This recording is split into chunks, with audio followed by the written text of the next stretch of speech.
Donald Trump just made a statement that could shake the global oil market, saying taking Iran's oil is an option, but what tensions are rising and now oil is at the center of it. U.S. President Donald Trump says taking control of Iran's oil supply is now an option, while he avoided going into detail. Taking control of Iran's oil? It's an option. I mean, I wouldn't talk about it, but it's an option. Is that something you thought about? Well, in Venezuela. Trump compared the idea to U.S. involvement in Venezuela, claiming it brought in billions of dollars. Venezuela, we've done very well working with Venezuela, certainly. We've taken in billions and billions of dollars. And by the way, Venezuela is doing better right now than they've ever done in the history of their country. And it's sort of like a joint venture.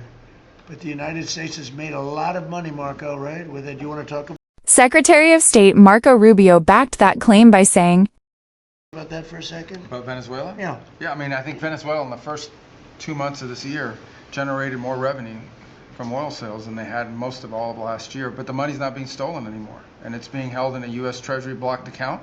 And to the extent it's flowing to the Venezuelan government, it's going to help people, like fund hospitals, pay teachers. Despite fears of global disruption, Trump downplayed the risks, saying the U.S. doesn't depend on key oil routes like the Strait of Hormuz. He also claimed the United States has more oil than major producers like Saudi Arabia and Russia. And we get a lot of it, and they got more than they have in many years. Think of it. We get a lot of it. We have a deal. We get a lot of it. We had 100 million, think of this, 100 million barrels we took in the first 2 weeks. 100 million barrels. That's a lot of oil. It's a lot of ships. And we got some, and they got some.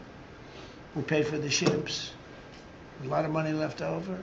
And Venezuela has done better. But with tensions now, rising, one question with remains. us, call it a partner. What happens call it whatever next? You want. Is this strategy or a step toward escalation?